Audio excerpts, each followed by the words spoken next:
Et salut tout le monde, on se retrouve aujourd'hui pour la vidéo du jour.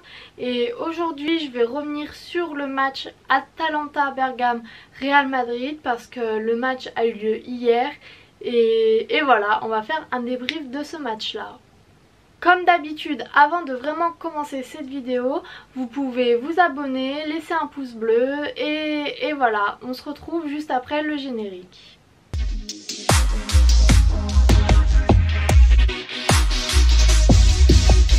Pour revenir sur ce match Atalanta-Bergame-Real Madrid, je vais faire comme le match Barça-PSG. Je vais revenir d'abord sur le match en général et ensuite je reviendrai équipe par équipe et je débrieferai un peu les deux équipes. Donc tout d'abord pour le match en général, j'ai trouvé que c'était un match un peu ennuyant. On va pas se mentir, c'était un match un peu ennuyant parce que le carton rouge dès la 17e minute a vraiment cassé tout le jeu de l'Atalanta notamment. Ça n'a vraiment pas aidé l'Atalanta, bien sûr qu'ils se sont retrouvés à 10 et le Real de l'autre côté n'a pas fait grand chose non plus. Donc oui, c'était un match très ennuyeux, même si la première mi-temps était quand même un peu mieux. C'est vrai que la première mi-temps, on a vu quand même pas mal d'actions, on a vu pas mal de jeux. Donc voilà, oui c'était un match ennuyeux, mais pas ennuyeux d'un bout à l'autre. Je trouve que la première mi-temps était quand même pas mal. C'était pas la meilleure mi-temps qu'on a vue, mais ça allait. C'était pas non plus le match le plus ennuyant de ma vie. Mais c'est vrai que la deuxième mi-temps, j'ai très vite lâché. J'ai vraiment suivi pour cette vidéo et parce que je voulais travailler sur ce match-là. Mais c'est vrai que la deuxième mi-temps était très ennuyeuse. On a regardé le Real attaquer et l'Atalanta défendre et sinon bah il n'y a pas eu grand chose d'autre. Et c'est vrai que oui, il n'y a pas eu beaucoup d'actions et ça s'est ressenti dans le score d'ailleurs. 1-0 pour le Real alors qu'il jouait à 11 contre 10 pendant pratiquement tout le match. C'est sûr que oui, le match n'a pas offert du grand spectacle comme on pouvait s'y attendre. Mais c'est vrai que du côté de l'Atalanta, le carton rouge à la 17e minute pour une équipe comme l'Atalanta, c'est quelque chose qui a fait beaucoup de mal. Donc voilà, il y a des explications à ça. Il y avait des explications sur le fait que ce match était très ennuyeux, mais voilà, ça n'explique pas tout non plus et on verra dans la deuxième partie de cette vidéo. Pour commencer, pour parler de l'Atalanta, juste une petite contextualisation. Donc l'Atalanta, elle est sur une plutôt bonne forme en championnat ou en Ligue des Champions. En championnat, ils sont seulement à 1 point de la 4e équipe. Ils ont réussi à marquer 53 buts en 23 matchs, ce qui est plutôt honorable et ce qui est plutôt même très bien.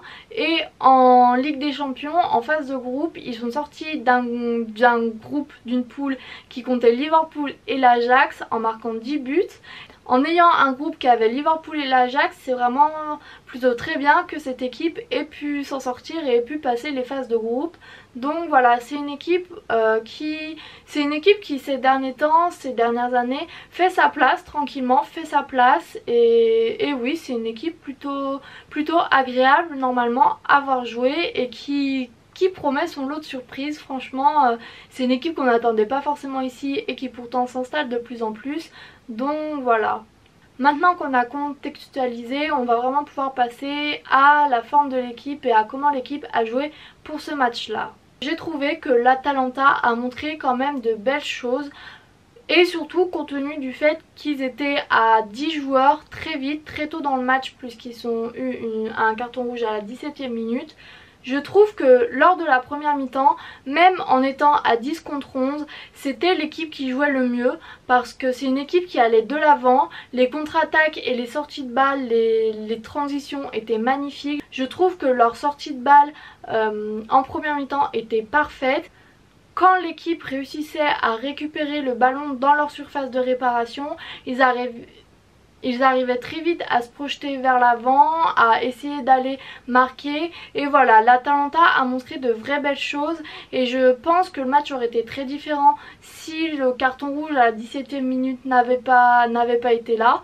Et oui, je pense que l'Atalanta c'est l'équipe qui a montré le plus de choses par rapport à la circulation du ballon, la contre-attaque, parce que vraiment sur 2-3 actions en contre-attaque ils ont été très très bien, la contre-attaque a été très bien menée.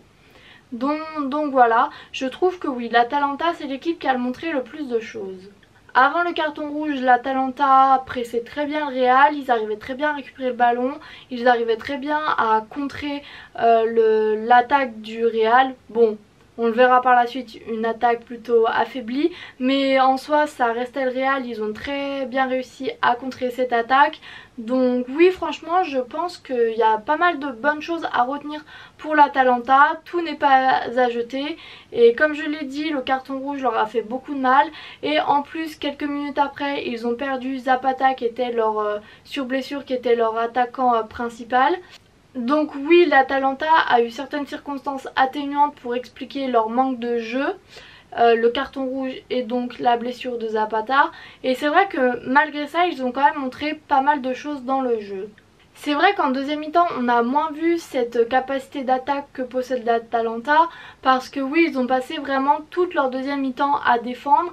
Et de ce côté-là, on peut saluer l'effort de l'Atalanta qui a quand même réussi à défendre presque jusqu'au bout. Ils ont craqué vraiment dans les dernières minutes et c'est vraiment, je trouve que c'est vraiment une prouesse, parce que défendre tout un match c'est très compliqué, surtout quand on joue le Real qui certes était un peu affaibli mais ça reste toujours le Real. Et oui, défendre pendant 45 minutes c'est vraiment une très belle prestation, très bel effort défensif.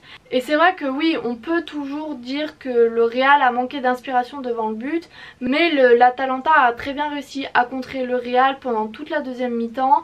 Le but à la fin arrive un peu comme ça, un peu sorti de on ne sait où, après avoir le match retour en fonction de la forme du Real, en fonction de plusieurs éléments. Mais oui, l'Atalanta, même s'ils n'ont pas joué leur meilleur match, ça a été une belle performance, surtout défensive en deuxième mi-temps. Et en première mi-temps, l'équipe a montré qu'elle savait quand même aller de l'avant et essayer de marquer malgré un carton rouge. Donc oui, bien sûr, ça reste l'Atalanta. Et donc oui, il ne fallait pas s'attendre à ce que l'Atalanta marque 3 buts à 10 contre 11 sans leur attaquant phare. Mais je trouve vraiment que c'était une prestation assez honorable pour l'Atalanta. Et maintenant, concernant le Real, même structure que pour l'Atalanta. D'abord, une contextualisation. Donc c'est vrai que le Real ces derniers temps, cette saison même, c'est un peu compliqué. Les résultats sont plutôt irréguliers et dont la forme ne ressemble pas à celle que l'on a connue il y a 2 ou 3 ans. Donc voilà, c'est une équipe très irrégulière. Et concernant ce match là, c'est une équipe qui avait beaucoup de blessés. Donc il y avait notamment Benzema et Ramos pour n'évoquer que, mais on peut aussi parler d'Eden Hazard qui est encore blessé, de Marcelo qui était blessé aussi. Donc voilà, beaucoup de blessés pour cette équipe. Et c'est vrai que ça a joué. Pour ce match là, ça a joué un rôle très important, vu que du coup c'était une équipe très remaniée qui faisait face à l'Atalanta Bergame. Face à ces blessures et surtout à la blessure de Benzema, c'est Vinicius et Asensio qui menaient l'attaque et on peut dire que ça n'a pas été un très grand succès. On a vu que marquer c'était très compliqué. Le Real a dominé, ce qui est normal à 10 contre 11, le Real a dominé. Mais dominer et marquer, ce n'est pas la même chose. Et même si le Real a eu plus de 70% de la possession, il a fallu attendre la 85e minute pour que cette équipe marque. Et c'est le Real, on s'attend forcément à mieux, c'était très décevant. Le match a été très ennuyeux aussi pour ça, parce que le Real n'a pas réussi à marquer, n'a pas réussi à aller au bout de ses actions. Ça a été très compliqué pour le Real. En première mi-temps, c'est l'Atalanta qui était la meilleure équipe.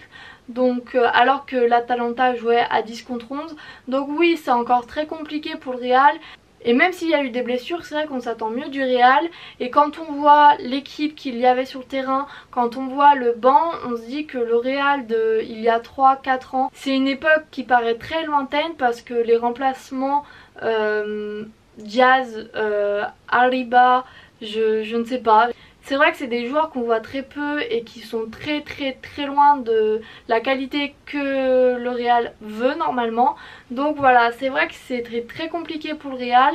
Il y a eu beaucoup d'imprécisions concernant la finition notamment. Après oui, c'est le Real, ils ont eu le ballon pendant vraiment toute la deuxième mi-temps. Pendant toute la deuxième mi-temps, ils ont campé devant les cages de l'Atalanta.